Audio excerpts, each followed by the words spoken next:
अपनी जान दी, हमारे पार्टी के नेताओं ने जान दिया। तुम क्या किए? आपके घर में कोई देश के लिए कुत्ता तो मरा है? क्या कोई तो कुर्बानी दी है? नहीं। लेकिन फिर भी वो देशभक्त, और हम कुछ भी बोलेंगे तो देशद्रोही। खड़गे जी ने अभद्र भाषा का प्रयोग किया। जिस प्रकार से खड़गे जी ने पूरी तरीके से बेबुनियाद बातें रखी, असत्य को देश के सामने रखने की कोशिश की, मैं उसकी घोर निंदा करता हूं और उनसे माफी की मांग करता हूं। उन्होंने माफी मांगनी चाहिए भारतीय जनता पार्टी से। इलेक्शन कमीशन ऑफ इंडिया को डर, और ईडी सीबीआई इनकम टैक्स वालों को डर है। मतलब ये दबाव में नहीं, खाली अब डर है। अभी तक हम दबाव की बात करते थे, अब मैं कह रहा हूं कि इन सबको डर लग रहा है। अगर हमने ऊपर का हुक्म नहीं माना तो क्या होगा? ऊपर से हुक्म आते हैं आपको, इलेक्शन जहाँ जहाँ होते हैं उसके पहले जाके कहाँ का छापामारी करनी है, लिस्ट दी जाती है।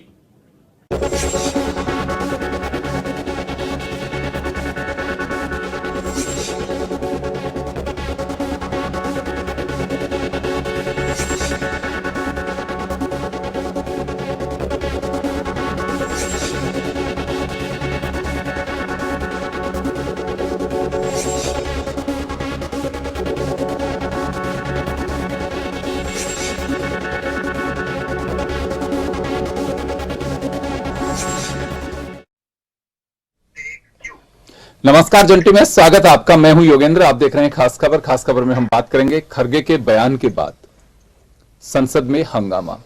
खड़गे ने 1 तारीख, एक दिन पहले राजस्थान के मालाखेड़ा में भारत जोड़ो यात्रा के दरमियान कहा कि आजादी के आंदोलन में इनके नेताओं यानी कि भाजपा आरएसएस के नेताओं का कुत्ता भी नहीं मरा देश के नाम पर, और आज ये बातें करते हैं देश हित की, राष्ट्रवाद की। इस बात को लेकर के पार्लियामेंट में हंगामा स्थगित करनी पड़ी। उधर चाइना को लेकर के सरकार से जवाब मांगा जा रहा है।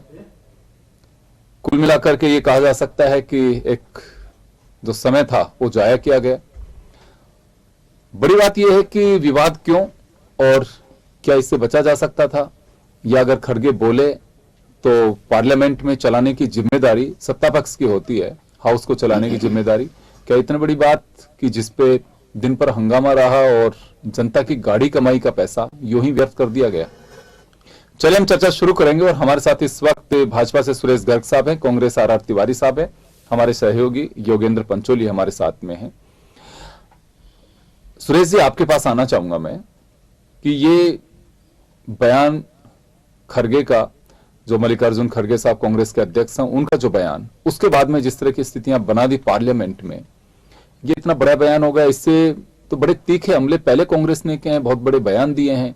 ये आरोप लग रहा है बीजेपी पर कि चाइना के मुद्दे पर बयान देने से और उस पर बहस से बचना चाहती है, इस वजह से इसे तूल दिया जा रहा है। ये कांग्रेस का और विपक्ष का आरोप है।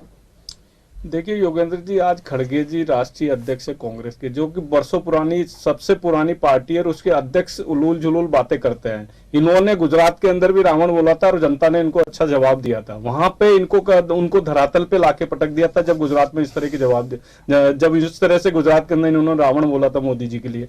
अभी आप देखिए जी कि 1885 के अंदर कांग्रेस बनी थी। 1885 के अंदर कांग्रेस बनी थी। 1948 के अंदर गांधी जी ने कहा था कि कांग्रेस बनाने का जो मकसद था वो मकसद पूरा हो चुका है, इस कांग्रेस को यहां से खत्म कर देना चाहिए। इन्होंने कांग्रेस को क्यों नहीं खत्म किया? क्योंकि अब ये बताइए कि स्वतंत्रता सेनानियों ने एक नेशनल हेराल्ड कंपनी बनाई थी जिसके अंदर 5000 स्वतंत्रता सेनानियों ने, उन्होंने मां बेटे ने उस कंपनी को हड़प लिया। तो कांग्रेस की दशा तो वो है कि जो स्वतंत्रता सेनानियों ने जो काम किया है, उस स्वतंत्रता सेनानियों की जो कंपनी है उसको हड़पने का काम किया। जहां तक ये जो चाइना की इस तरह की बातें करते हैं, डोकलाम की जब घटना हुई थी तो डोकलाम की घटना के समय में इनके जो गांधी परिवार है वो कहां बैठा हुआ था? चाइना के साथ क्यों बैठा हुआ था? अब आप ये देखिए जी कि राजीव गांधी फाउंडेशन के अंदर चाइना से डोनेशन लिया है, चाइना सरकार से इन्होंने डोनेशन लिया, और ये चाइना की बातें करते हैं। आज सेना के ऊपर ये सवाल उठाने की बात करते हैं, ये सर्जिकल स्ट्राइक, एयर स्ट्राइक पर ये सबूत मांगने की बात करते हैं। तो ये देशभक्त एक बात कहना चाहता हूं। देखिए, ये आरोप लगा रहे हैं बीजेपी आरएसएस पे। सेना बीजेपी आरएसएस की नहीं है। देश के और जिन मुद्दों को लेकर के आप बात कर रहे हैं उसमें ये व्यक्तिगत आरोप लगा रहे हैं बीजेपी आरएसएस पे। सेना के बीच में आ रही है अभी।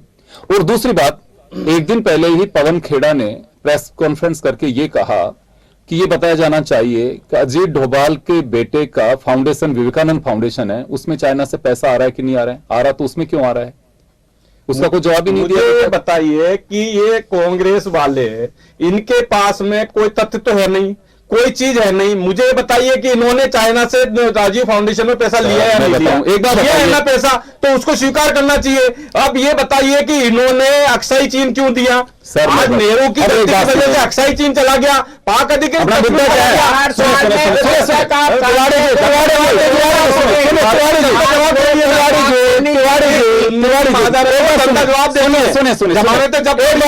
एक बात सुने गर्ग साहब, आप शुरू में ये कह चुके हैं कि मोदी जी को रावण कहने पर जनता ने जवाब दिया, तो पार्लियामेंट क्यों ठप कर रहे हो? जनता के माफी मांगे। अरे सर सुनिए तो ना, एक बार सुनिए तो माफी सही। मांगे। गर्ग साहब सुनिए तो सही। आप इतने उतावले क्यों हो रहे हो? आप सुनिए, आपका टिकट पक्का है मालवीय नगर से, आप शांत तो रहिए। आप ये बताइए कि एक तरफ तो आप कह रहे हैं जनता ने जवाब दिया, तो जनता के भरोसे छोड़ दीजिए ना। क्यों पार्लियामेंट हैंग करके बैठे हुए हैं आप लोग?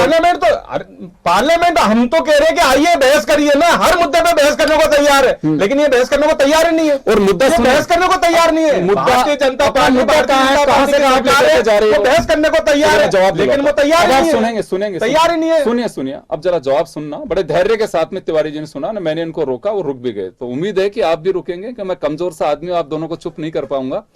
आपने सुना तिवारी जी, क्या खरगे साहब का यह बयान, जैसे राहुल गांधी लगातार ये बात कर रहे हैं कि विवादों से बचना चाहिए, मेरा कोई मकसद नहीं है, हम इस तरह की बातें नहीं करते, तो लगातार ये बातें आना कि बीजेपी ने उंगली नहीं कटाई, ये आप लोग भी जनता पे छोड़ दीजिए।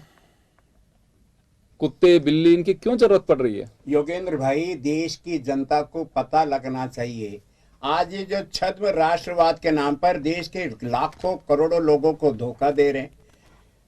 आजादी की लड़ाई में भारतीय जनता पार्टी के तथाकथित नेता, आज की पीढ़ी तो थी नहीं, ये खुद जो आज के महागुरु और चाणक्य बने हुए, इनका कोई रोल नहीं था।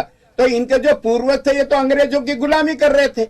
जिन दामोदर सावरकर, जिन दामोदर सावरकर के नाम पर ये जो वहां कर्नाटक में मूर्ति या उनका चित्र लगाने की बात करते, उन्होंने द्विराष्ट्र सिद्धांत का पालन किया।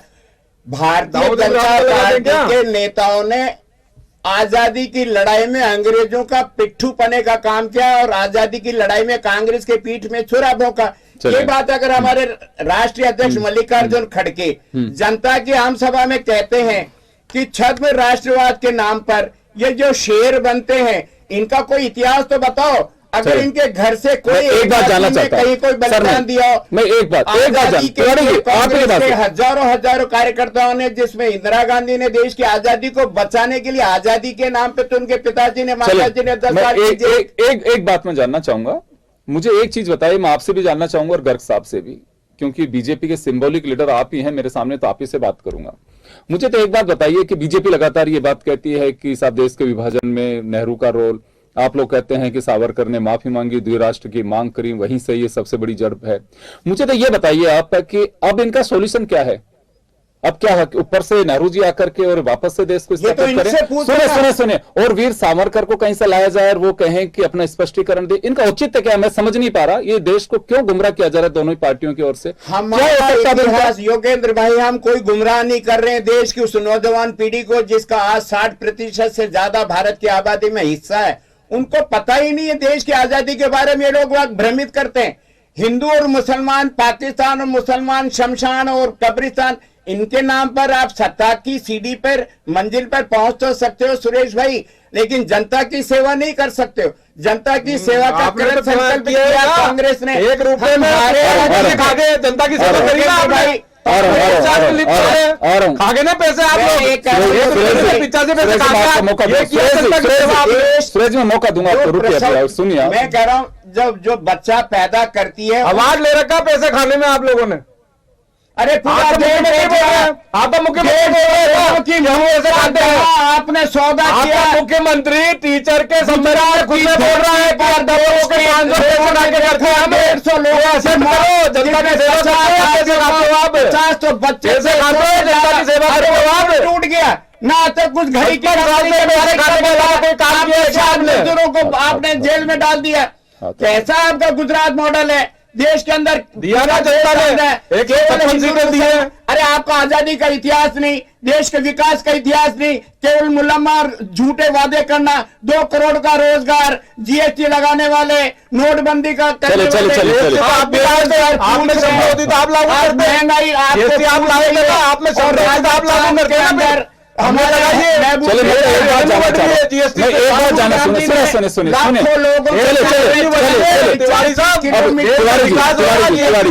ताकत नहीं। राहुल गांधी की सफल यात्रा से आप बौखलाए हो। देश की संसद को ठप। चीन के मामले में आप सारे विपक्ष, केवल कांग्रेस नहीं है योगेंद्र भाई, देश के तमाम विपक्षी नेता ये चाहते हैं कि उस पर चर्चा हो। ये कहते हैं 62 का नहीं, आज 2022 का भारत तो 62 में नेहरू जी ने 56 इंची वाला भारत है आज के दौरान देश की संसद वाला भारत है। आज मोदी जी का भारत है, वो भारत नहीं है। अक्षय उनको दे दो, आप डरते कौशल को दे दो, वो भारत नहीं है। आप चंदा ले लो चाइना से, अरे वो भारत नहीं है। आज लेके बताइए चंदा, पीएम केयर फंड का बताओ, डोभाल के बेटे लेके बताइए, आप बताओ पीएम केयर फंड में पैसा लिया, पीएम केयर फंड से राजीव गांधी फाउंडेशन में किसका पैसा गया था? सामने बताओ। पीएम केयर फंड में राजीव गांधी में किसका पैसा गया था? अगर राजीव गांधी पैसा ट्रांसफर किया जेल में डालो। केयर फंड का अगर हमने जमानत पे चल रहे हो ना, सोनिया गांधी जमानत पे चल रहे हो, जमानत पे चल रहे हो आप, तो हम डालेंगे जेल केयर फंड का में, निश्चित रूप से आपको जेल में डालेंगे। हम जमानत पे पैसा दिया, उसका हिसाब 8,000 करोड़ के घोटाले में जमानत पे चल रहे हो आप। लोगों को गुमराह मत करो। सुनिए गर्ग साहब, आप इतने उतावले मत हो। ये काम कोर्ट का है, जेल में डालने का, आप लोगों का नहीं है। कोर्ट में अगर जमानत है तो कोर्ट तय करेगा। आप ऐसे क्यों कह रहे हैं कि बिल्कुल उनको जेल में डाल लेंगे? कहां से रिमोट से चल रही है क्या? रिमोट से चल रही है? कर रहे हैं अदालतों को आप 25 लाख करोड़ तिवारी जी, मैं योगेंद्र आपके पास आना चाहूंगा। वैसे तो देखिए ये बहुत ही गैर वाजिब मुद्दा है। खरगे साहब भी इससे बच सकते थे, और अगर उन्होंने कह दिया तो ऐसा मुद्दा नहीं कि जिसकी वजह से पार्लियामेंट को ठप ही कर दिया गया कि इनका कोई ये बता दे कि कौन मरा। इसका जवाब दे देते खरगे, उसका जवाब दे देते, बाहर लेकर के बात कर लेते, और पार्लियामेंट के बाहर की बात को इतना इशू बना दिया गया। समझ से बाहर है कि देश की स्थितियां क्या होंगी, कहां जा रही है। बहस के लिए मुद्दा नहीं है नेताओं के पास में। बड़ी रोचक बात है, बीजेपी हो चाहे कांग्रेस हो, दूसरी पार्टियां हो, ये मुद्दे ऐसे नहीं है कि जिसको इतना तूल दिया जाए कि दिन भर के लिए पार्लियामेंट को ठप कर दिया जाए। या तो 2 बातें होती हैं ऐसे मुद्दों में, तब होता है कि जब बयान से बचा जाए या कोई काम नहीं हो। बहुत सारे मुद्दे होते हैं जिन पे चर्चा की जा सकती है।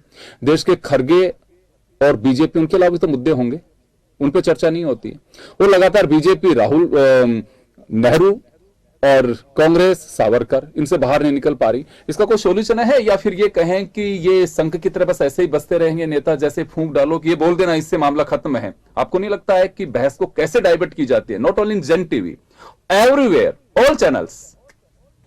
देखिए स्थिति ऐसी ही है फिलहाल। देखिए क्योंकि राहुल गांधी जिस तरह से यात्रा निकाल रहे हैं, 100 दिन से भी ज्यादा अपनी यात्रा में वो मशगूल है। राजस्थान वो पहुंचे थे, लेकिन ये जो बयान आया राजस्थान की ही सीमा में आया। लेकिन क्योंकि राहुल गांधी अपनी एक तपस्या कर रहे हैं, और लेकिन अगर यहाँ पार्टी के राष्ट्रीय अध्यक्ष का इस तरह का बयान आता है तो एक डाइवर्जन इससे जरूर होगा। लेकिन क्योंकि वो इस बयान से उन्हें बचना चाहिए था और वो बच भी सकते थे। लेकिन दूसरी तरफ ये भी है कि यहाँ पर अगर संसद जो चल रही है, संसद में राज्यसभा में जिस तरह से हंगामा हुआ, मल्लिकार्जुन खड़गे से माफी मांगने की बात कही, यहाँ तक कि केंद्रीय मंत्रियों ने कई ऐसे भी उदाहरण दे दिए, ऐसे भी आरोप लगा दिए कि ये वो स्वतंत्रता संग्राम में शामिल होने वाली कांग्रेस ही नहीं है, ये नकली कांग्रेस है। तमाम ऐसी चीजें हैं। यानी मुद्दा तो देश के विकास का होना चाहिए था। संसद सत्र शीतकालीन सत्र चल रहा है, उसमें विकास के मुद्दे और इन तमाम चीजों पर फोकस होना चाहिए था। जबकि केवल खड़गे का बयान देखिए, प्रधानमंत्री हो या फिर कोई भी पार्टी हो, आरएसएस हो, ये पहला बयान नहीं है। इससे पहले भी कई बयान आए हैं और इधर से भी काउंटर आया है। लेकिन फिलहाल क्या संसद को ठप करना ये सोचनीय विषय है कि किस तरह से विपक्ष यहाँ पर सत्ता पर किस तरह से हावी हो, ताकि जो मुद्दे हैं देश के वो निकल कर आए, जबकि यहाँ तो आपस में आरोप प्रत्यारोप चल रहा है। गर्ग साहब, कोई भी हाउस हो, कोई भी स्टेट असेंबली हो चाहे पार्लियामेंट हो, चलाने की जिम्मेदारी सबकी होती ही हो, तो लेकिन वहां का फ्लोर मैनेजमेंट और उसको कंटिन्यू रखना ये सत्ता पक्ष की जिम्मेदारी होती है। अब मैं देख रहा हूं सत्ता पक्ष के सदस्य खुद हल्ला कर रहे हैं, खरगे उसको इशू बना रहे हैं, कह रहे हैं कि मैं माफी नहीं मांगूंगा। माफी मांगना नहीं मांगना ये तो पार्लियामेंट के बाहर की बात थी, लेकिन आपको लगता है कि ये इतना बड़ा मुद्दा इसको बना दिया गया है कि एक दिन पूरा उसके हवाले चढ़ गया? कल की कोई गारंटी नहीं है कि कल भी चल पाए, नहीं चल पाए। स्पीकर जो वाइस प्रेसिडेंट हैं वो लगातार अपनी ओर से कोशिश करते रहे, लेकिन कोई समझने वाला नहीं। पार्लियामेंट की स्थितियां यही होती हैं, अभी नहीं, पहली बार नहीं हो रही है, इससे पहले भी ऐसे होता रहा है कई बार। पर यह समझ से बाहर है कि एक देश के सामने कई समस्याएं वैसे हैं, कई सारी चीजें हैं, उनके बजाय हम उलझ रहे हैं कि साहब एक कुत्ते की बात क्यों कह दी। नहीं योगेंद्र जी, ये तो खुद कांग्रेस को सोचने वाली बात है। आज राहुल गांधी जी भारत जोड़ो यात्रा, और राहुल गांधी जी बोल रहे हैं कि हम लोगों को जोड़ने की बात कर रहे हैं, तो ये जोड़ने की, जहां जोड़ने की बात हो रही तो वहां ये कुत्ते वाली बातें कहां से आ गई? तो ये इनके खुद के कांग्रेस में विरोधाभास है। जब संसद चालू हुई थी, संसद चालू होने से पहले माननीय प्रधानमंत्री जी ने खुद ने बोला था कि आइए संसद को सुचारू रूप से चालू करिए, जो भी मुद्दे उसको संसद में उठाइए, संसद को चलने दीजिए, आपके जो भी क्वेश्चन है उसका जवाब देंगे। लेकिन ये तो डे वन से उस चीज पर तैयार ही नहीं है। आज कोई भी मुद्दा है उसको उठाइए और चलिए। अब आप ये बताइए कि अभी इनको ये चीज बोलने की कहां जरूरत आ गई थी? तो ये तो खुद संसद चलने नहीं देते, इस वजह से इन्होंने जानबूझ के इस तरह के मुद्दे उठाए हैं जिससे कि संसद चले नहीं। और भारतीय जनता पार्टी तो चाहती है कि भाई संसद चले, संसद के अंदर जो भी कार्रवाई है, क्योंकि आज जनता का पैसा लगा हुआ है, वो जनता का पैसा जो लगा हुआ है वो दुर्भाग्य से इस कांग्रेस की वजह से ये जनता का पैसा का दुरुपयोग हो रहा है। तो हम तो चाह रहे हैं कि संसद चले, लेकिन ये सुनते कहां है? ये तो बस राहुल गांधी जी की यात्रा। लेकिन आप लोग तो चलाइए, आप लोग तो चलाइए। अब उस कुत्ते के बयान से अगर आप लोग बाहर निकल रहे हो तो आप लोग को चलाने चाहिए पार्लियामेंट। मांग लो, हम कहा कह रहे, बात खत्म, माफी मांगने की तो कह रहे ना, माफी मांग लो कि साहब ये चीज है, बता दीजिए कि कांग्रेस कौन सी है। जब महात्मा गांधी जी ने बोल दिया था 1948 में कि भाई जिस मकसद से कांग्रेस बनाई थी वो कांग्रेस का काम पूरा हो गया, उसको बंद कर दीजिए। अरे नकली कांग्रेस है, जनसंघ तो जनसंघ बंद। तिवारी जी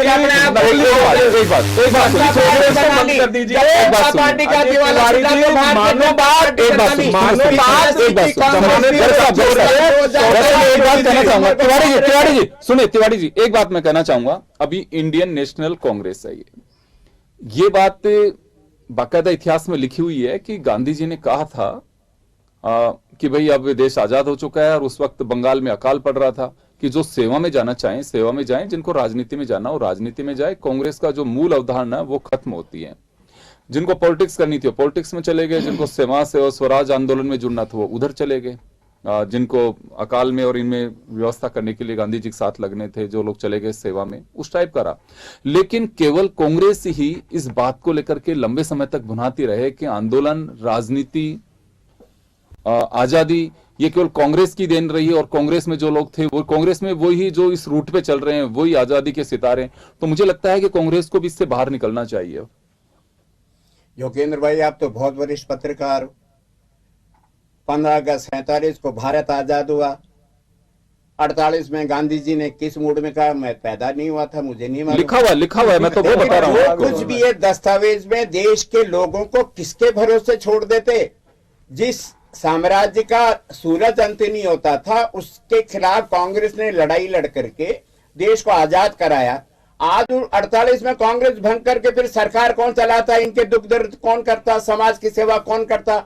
सरकार बना करके देश में नेहरू ने, मौलाना अब्दुल कलाम आजाद ने, सरदार वल्लभ भाई पटेल ने, कांग्रेस के सरकार में देश के करोड़ों लोगों का हमने आगे बढ़ाने का संकल्प किया, और आज तक है। हमने केवल मात्र सत्ता के लिए नहीं, 67 में सभी सरकारों ने, कांग्रेस में बहुत राज्यों में ने हमने पतन देखे। 67 के अंदर भी कई राज्यों में कांग्रेस की सरकार चली गई थी।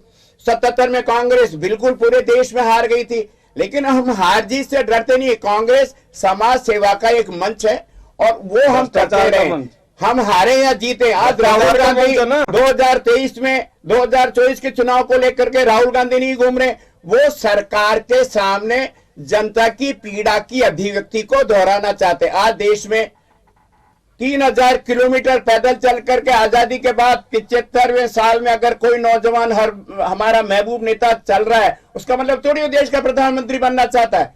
वो चाहता है कि देश में जो बेरोजगारी की समस्या है, नौजवानों के सामने रोजगार का जो संकट है, आज महंगाई चरम सीमा पे, ये जो जुमले दिए थे, 85,000 कदम चले वो राहुल गांधी जी नरेंद्र मोदी जी ने 2014 का जो चार्ट आपको दिया, सुरेश गर्ग कभी जिंदगी में वो चार्ट उठा के देखने ना, देश के लोगों को आपने सपने दिखाए। 85,000 कदम का मतलब ये है कि आज राहुल गांधी 65 किलोमीटर मात्र चले। आपने संविधान बोल रहे हो, आपने खुद आपका नेता बोल रहा है, डरा के रख रखा है। ईडी आईडी आपके दो पारिये लगे हुए, ईडी और आईटी के नाम पर आप देश के करोड़ों लोगों को डरा रहे हो। अरे भ्रष्टाचार नहीं है, भारतीय जनता पार्टी के किसी नेता भ्रष्टाचार नहीं किया, जो भारतीय जनता पार्टी के खिलाफ बता दीजिए, अगर आपने भ्रष्टाचार नहीं किया तो वो ईडी के छापे में फंसेगा। क्यों? भारतीय जनता पार्टी भ्रष्टाचार में तो डर रहे हो ना, देश के करोड़ों तो डर रहे हो ना, डर को ही तो हटाने राहुल गांधी निकले। सुरेश गर्ग, डर हटाओ, यही तो कहता है। खड़गे जी को बोलो, नफरत हटाओ, खड़गे जी को बोलो कि माफी मांगे, लाओ भारत जोड़ो, संसद में जाके माफी मांगे, खड़गे जी को बोलो ना। राहुल गांधी देश का पहला और इकलौता नेता जो भारतीय दंगा पार्टी के, कितने ही आप लोग उनके खिलाफ लगा लो, पार्टी के भारतीय आपके नेताओं से अगर देश में कोई नहीं डरता तो वो राष्ट्रीय नेता राहुल गांधी, सारे नेता डरते होंगे, चुपचाप बैठ जाते होंगे। राहुल गांधी सड़क पर आज भी भारतीय जनता पार्टी की कुनीतियों के खिलाफ लड़ रहा है। फिर कह रहा है क्या बोलती है, महंगा आदमी जनता भीड़ नहीं है हमारी। तिवारी जी, जनता ने क्या जवाब दिया? आज राहुल गांधी को जनता ने क्या जवाब दिया? आज दीजिए खोल रहा है, जनता ने क्या जवाब दिया? आप बता दीजिए। पैसा तो आपके पास में, कांग्रेस के पास पैसा भी नहीं है। जवाब दिलवाता हूं, मैं जवाब दिलवा रहा हूं। लगातार ये बातें निकल के आती हैं सुरेश जी। मैं खड़गे के बयान से अब थोड़ा सा आगे हटूंगा, क्योंकि अशोक गहलोत ने भी ब्रीफिंग में कहा कि चाहे न्यायपालिका हो, चाहे आईटी हो, ईडी हो, सीबीआई हो, सबको टूल की तरह केंद्र सरकार चलाना चाहती है, जो देश के लिए दुर्भाग्यपूर्ण है। हालांकि अशोक गहलोत साहब का इस बयान को मैं नया नहीं मानता हूं, कई बार ये सवाल पूछ चुके हैं, लेकिन फिर भी आज पूछा है तो मैं एक रिएक्शन चाहूंगा आपका। देखिए योगेंद्र जी, जो संवैधानिक संस्था है वो अपना काम कर रही है, उसमें भारतीय जनता पार्टी का, सरकार का कोई लेना देना नहीं है। ईडी सीबीआई अगर कोई भ्रष्टाचारी पकड़ा जाता है तो ये तो खुशी की बात है। आज अगर भ्रष्टाचार में लिप्त है, करोड़ों रुपए की संपत्ति मिल रही है, तो इसमें तकलीफ क्या है? आप जाइए ना कोर्ट में, जाइए जमानत कराइए। अब महीनों तक आपकी जमानत क्यों नहीं हो पाती? कहीं कहीं पता तो होगा ना भाई, हाँ भ्रष्टाचार में जिसके पास में ईडी सीबीआई जाती है वहां करोड़ों रुपए कैसे निकलते हैं साहब? इसका मतलब है कि आप भ्रष्टाचार में लिप्त हो, कहीं कहीं आपने काला धन कमाया है। जहीं ईडी सीबीआई वहीं तो जा रही है ना साहब, तो ईडी सीबीआई तो वहीं जा रही है, जवाब दीजिए, कोर्ट में जाइए। एक और कोर्ट में जाइए आप। एक सवाल और है जो अशोक गहलोत, कांग्रेस कई बार इस बात को लेकर कहती है कि जो लोग बीजेपी का दामन थाम लेते हैं, पहले लिस्ट में सीबीआई की में होते हैं, वो ईडी की में होते हैं, जैसे बीजेपी के पास में गए तो फिर वो कौन सी वॉशिंग मशीन है जिससे साफ होकर बाहर निकल जाते हैं, उनके खिलाफ कोई कार्रवाई नहीं होती। बंगाल के नेताओं का उदाहरण देते हैं, बंगाल, कर्नाटक, मध्य प्रदेश, उन नेताओं के नाम है, और जैसे बीजेपी में गए वो फिर उनके बाद में कोई चर्चा नहीं होती उस। देखिए ईडी सीबीआई के ऊपर किसी का कोई कंट्रोल नहीं है, वो निकाल देते हैं, बीजेपी में जाते हैं निकाल देते हैं, फिर वो कोई इस तरह का कोई कुछ भी नहीं है। फिर कैसे नहीं पूछताछ होती है लोगों से? संवैधानिक संस्था है, वो अपना काम कर रही है, जो उनको काम करना है उसके हिसाब से काम कर रही है। हर भ्रष्टाचारी को वो पकड़ती है। मैं तो ये कह रहा हूं कि हिंदुस्तान में भ्रष्टाचार कम हुआ है। आप ही देखिए इनकम टैक्स में कितना भ्रष्टाचार होता था, रिफंड के अंदर 10% दे के आने पड़ते थे। आज आप बताइए, रिटर्न फाइल करो, 15 मिनट बाद में, आधे घंटे बाद में तो आपका असेसमेंट ऑर्डर आ जाता है, 3 दिन 2 दिन के अंदर आपका रिफंड आ जाता है। ये तो हमने टेक्निक अपनाई है और तारीफ करिए, देश का विकास किया है। 90 लाख करोड़ रुपए इंफ्रास्ट्रक्चर के अंदर पैसा लगाया है। आपके नेता की तरह नहीं है कि 1 रुपया चल के 85 पैसे जेब के अंदर रख लिए। देश का विकास किया है, सेना को 2.5 lakh bullet proof jacket provide कराइए, सेना को हमने राफेल दिए, सेना को हथियार प्रोवाइड कराए। आपने तो वहां पे बॉर्डर पे काम करने के लिए आप 2 करोड़ मना कर दिया था, बॉर्डर पे नहीं करेंगे। 400 का सिलेंडर 300 में भी दे देते। अजी साहब 1241 रुपए में सिलेंडर था, दे देते। 1241 रुपए का सिलेंडर था आपकी सरकार के टाइम पे। माफी मांगने सब्सिडी के नाम से भ्रष्टाचार किया था आपने। माफी मांगते देश के सालों से 1241 का सिलेंडर था, आपने जो फार्मूला अपनाया सब्सिडी के नाम से भ्रष्टाचार किया था आपने। सब्सिडी के नाम से भ्रष्टाचार किया, उसको ऐसे करो आप। विदेशों में जनता आपको जवाब देती है इन चीजों का, जनता आपको जवाब देती है। आपने जो वादे किए वो तो निभाओ। काला धन कांग्रेस के नेताओं का स्विट्जरलैंड के बैंकों में सबको कोड़े मार कर आपको जेल में डालो। संसद के अरे वो अंदर, काला धन संसद किस के किसके अंदर पास में? अश्विनी वैष्णव जी का बयान है, में काला धन 4 गुना बढ़ ट्रिलियन गया। रुपीज का आपने हमने क्या काला किया धन ये पकड़ा बताओ। है, और राहुल गांधी सही 1.25 कहते हैं, ट्रिलियन योगेंद्र का भाई, काला धन पकड़ा भारतीय आपने। जनता पार्टी के नेता और नोटबंदी में, दलों के नेता नोटबंदी में राहुल कैसे आगे गांधी सही बढ़ा? कर रहे हैं योगेंद्र भाई। जो पैसा लेकर के भारतीय जनता पार्टी में जाकर के छत में राष्ट्रवाद के नाम पर पीला दुपट्टा डाल देते हैं। अच्छा, तमाम विपक्ष में करोड़ों रुपए पैसे कमाए वो कहाँ गए? बता दीजिए। जो गंदगी रीत है के अंदर वो तो गंदगी इनमें शामिल हो रही है। पैसे कमाए वो कहाँ चले गए? समुद्र बन जाएगा। टीचर के ट्रांसफर में जो पैसे कमाए वो कहाँ चले गए? आप बताइए। सारे बिकने वाले टीचर के जो ट्रांसफर में पैसे कमाए आपने वो कहाँ चले गए? बता दीजिए आप। विपक्ष एक स्वच्छ दल हो जाएगा। अच्छा है, देश के तमाम बेईमान लोग, चाहे मणिपुर में हो, मेघालय में, आसाम में, राजस्थान में, मध्य प्रदेश में, तेलंगाना में, उड़ीसा में, जहां जहां ये सांसद और एमपी एमएलए को तोड़ रहे हैं, वो निश्चित रूप से बेईमान है, बेईमान थे, बेईमान रहेंगे। वो कहीं भी जाएंगे बेईमानी करेंगे। आज बेईमान आप लोग से वापस मत लो। हम नहीं लेंगे उनको, ये बात राहुल गांधी कह चुके हैं। जिनको अपना पैसा काला धन लेकिन बचाना अगर है, सरकार बचाने की जरूरत पड़ेगी तो लोगे कि नहीं लोगे? सवाल है कि आज तो बेईमानों का समुद्र बन गया भारतीय जनता पार्टी। दुनिया, भारत के तमाम दलों के जो बेईमान हैं, जिन्होंने अवैध रूप से पैसा कमाया। चलिए थोड़ी सा मैं एक बात जानना चाहता हूं आपसे कि आप कह रहे हो कि जो पार्टियां छोड़ के जाते हैं बेईमान है, वो आप लोग नहीं लोगे उनको? ये कांग्रेस इस बात का दावा कर सकती है कि जो दल बदलू लोग हैं उनको वापस नहीं लेंगे? राहुल गांधी जी का तो ईमान है, जो बेईमान चले सर, राहुल गांधी जी कांग्रेस के आएंगे। राहुल गांधी जी किस मुंह से सर आएंगे? सर सुनिए, देखिए आपके नेता हैं, सीनियर लीडर हैं, पूर्व अध्यक्ष हैं, ठीक है, लेकिन अभी राहुल गांधी उसी स्थिति में हैं जिस स्थिति के अंदर आर तिवारी जी, वो भी पार्टी के वर्कर की तरह ही हैं। अभी ये अध्यक्ष तो खड़गे जी हैं, खड़गे जी का बयान मायने रखता है अभी, लेकिन कांग्रेस इस बात का दावा करेगी कि जो लोग पार्टियां छोड़ के चले गए उनको वापस नहीं लेंगे हम, कोई दावा कर सकता है? तो सभी एक ही जैसे हैं सर, इसमें कहीं को बीजेपी और कांग्रेस का इश्यू नहीं है। आइडियोलॉजी किसी पार्टी की नहीं बची है। अरे इनका तो चार दागी हो चाहे दागी, किसी के नहीं है, किसी के लगातार बेईमानों की ना पार्टी आपके के है, अंदर ना आपके है। सुनिए सुनिए आइडियोलॉजी किसी की नहीं है, किसी की नहीं बची है। नेता नहीं बोलेगा सर सुनिए, सर सुनिए, सर आइडियोलॉजी ना आपकी बची है ना बीजेपी की बची है, नहीं बची है, किसी की नहीं बची है। दागी हो या बागी, एक ही मकसद है, सरकार कैसे बन सकती है, किसी भी कीमत पर कैसे भी सरकार बनना एक एजेंडा हो गया राजनीतिक दलों का, होना भी चाहिए, लेकिन एजेंडा बना करके सरकार बनाना यह दुर्भाग्यपूर्ण है। बाकी तो सरकार, जो राजनीतिक दलों धुना तपने तो कोई आया नहीं। बेशक कोई कहे कि नहीं साहब हम तो ये समाज सेवा कर रहे हैं, सरकार बनाना हमारा मकसद नहीं है। सभी का मकसद एक ही है, सरकार बनाना। अगर सरकार बनाना मकसद नहीं है तो आप लोगों के जो पन्ना प्रमुख बनाते हो, बूथ प्रमुख बनाते हो, सरकार की योजनाएं उनके पास क्यों नहीं जाती है? किसी को ध्यान रहता है कि ये भूखा सो रहा है, इसमें ये विडो लेडी है, इसके पास पैसा नहीं है? उस बूथ वाले से कभी पूछते हैं कोई सरकार बनने के बाद में कि भैया तेरे यहाँ क्या पोजीशन है, हम दिलाएंगे उसको मदद? कोई नहीं पूछता। चुनाव के वक्त याद आती हैं तमाम चीजें। तो मकसद एक ही राजनीतिक दलों का, सरकार कैसे बननी है। खैर चलिए, खड़गे जी का बयान और पार्लियामेंट का हंगामा, मकसद हमारा यही है कि दोनों टूटने चाहिए और बयानों से बचना चाहिए। खड़गे जी कह रहे हैं कि मैंने कुछ गलत नहीं कहा, अभी भी अड़ी गो उसमें। उधर बीजेपी कह रही है कि आप माफी मांगिए, लेकिन पैसे की चिंता किसको? अगर आपको टिकट लेकर के जेब से और बस पकड़ें तो एहसास हो कि हाँ 10 रुपए का टिकट आता है, किसी को कोई परवाह नहीं है। जनता की गाड़ी कमाई का पैसा है, इसकी वैल्यू समझना होगा। लेकिन चलिए खैर, जनता भी देख रही है सब। चलिए, मैं माफी चाहूंगा, रोकना चाहूंगा योगेंद्र, आपके पास नहीं आ चाहूंगा, आ सकता समय का अभाव है।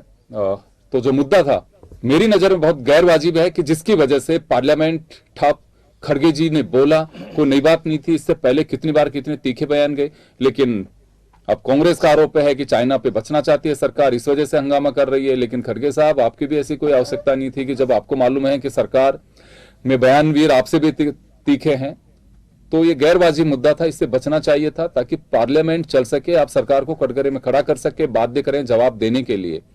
लेकिन इंतजार होता है कोई भी ऐसा मामला हो जिसमें विवाद हो और विवाद के चलते हम बच के निकल सकते और पार्लियामेंट अनिश्चित काल के लिए स्थगित की जाती है। ये देश का एक मजमून हो गया, राज्यों का हो गया। कोशिश की जाती है या तो हंगामा हो, नहीं हो तो क्रिएट कर दो ताकि जवाब से हम बच सके। राज्यों में भी यही हो रहा है। चलिए, बहुत बहुत शुक्रिया तमाम अतिथियों का और दर्शकों का। खास खबर में इतना ही। दीजिए इजाजत, नमस्कार।